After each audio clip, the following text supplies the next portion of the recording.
Hi, and welcome to my presentation on the Kirkpatrick model. The Kirkpatrick model was designed by Dr. Donald Kirkpatrick in the 1950s as a sequence of ways to evaluate training programs.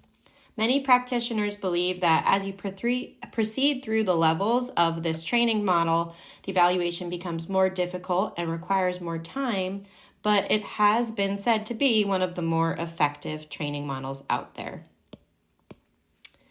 The target audience for this training model really kind of covers anyone who's involved in training. It could be higher education, corporations, any type of really just training group. Usually small groups, they say work best, but it can be completed with any types of groups, recommended with a control group that didn't go through the training to compare. The first level of our Kirkpatrick model is called reaction, and it measures how participants reacted to the training. In what ways did they like the training? How did they feel about the training? It asks questions about the thoughts and opinions of the participants in the training. Often this phase of the training is called a smile sheet, or a smile sheet is used, and that's just what it sounds like. Did the participants actually like it? Did they enjoy it? We're looking for honest feedback from the participants, seeing if it met their needs. And this can be done through online assessments, interviews, questionnaires, just again, trying to get honest feedback. At this level, a good reaction doesn't mean that the training is effective, but here, if there is a poor reaction, you know that the training is not going to meet success in the end.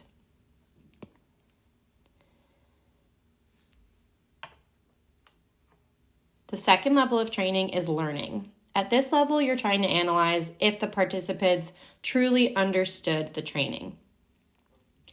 So you ask questions like, did the trainees gain new skills? Did they increase their knowledge? Was their attitude improved? What was actually learned and what was not learned?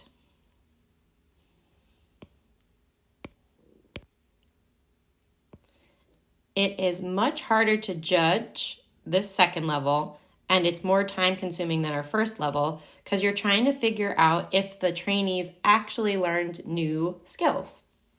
The participants here could take a pre-test before they do the training and a post-test shortly after the training is completed to determine how much they actually understood. You could use a control group to compare, interviews, observations. But again, this level of the training focused not about how they felt during the training. You're trying to actually gauge new learning and new skills.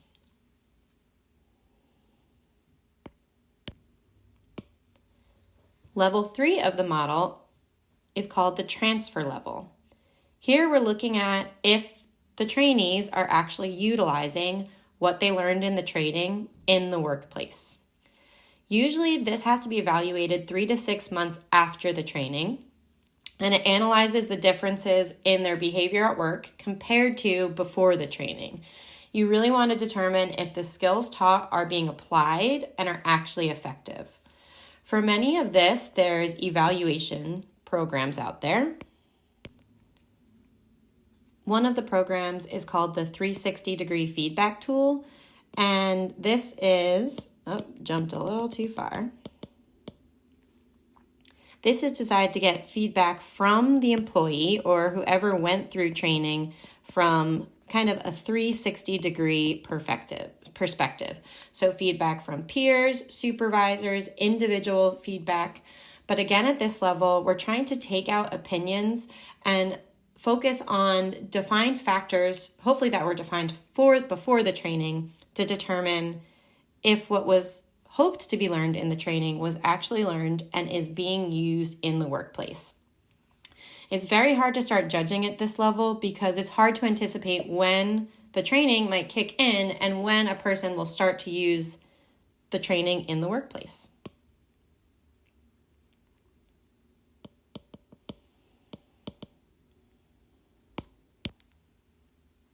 The last building block in the Kirkpatrick model is the results phase.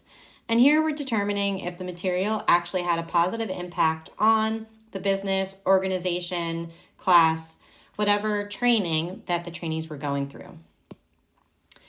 The main question here is, what are the final results of training? And usually this is the primary goal of the program.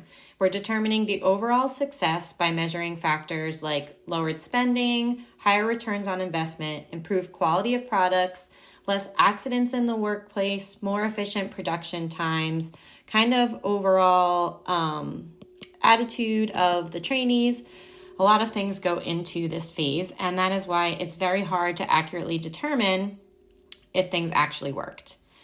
This should be determined through discussion with the participants, even before the training, so everyone knows what the goals are. And you can find out if it worked through yearly evaluations, collecting data about the training, and going through just kind of the daily observations of the everyday workplace.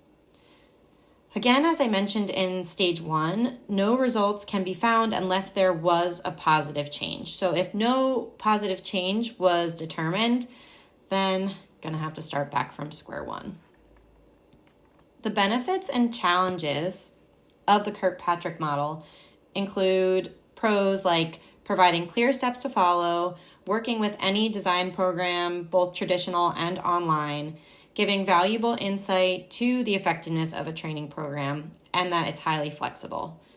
Some of the challenges include it's very time consuming, and depending on how the company or educators go about doing this, it can be very costly. It also is sometimes hard to link outcomes specifically back to the training. That's why it's really good to define your goals before the training and have in mind what you're going to look for at the end. That's the Kirkpatrick model.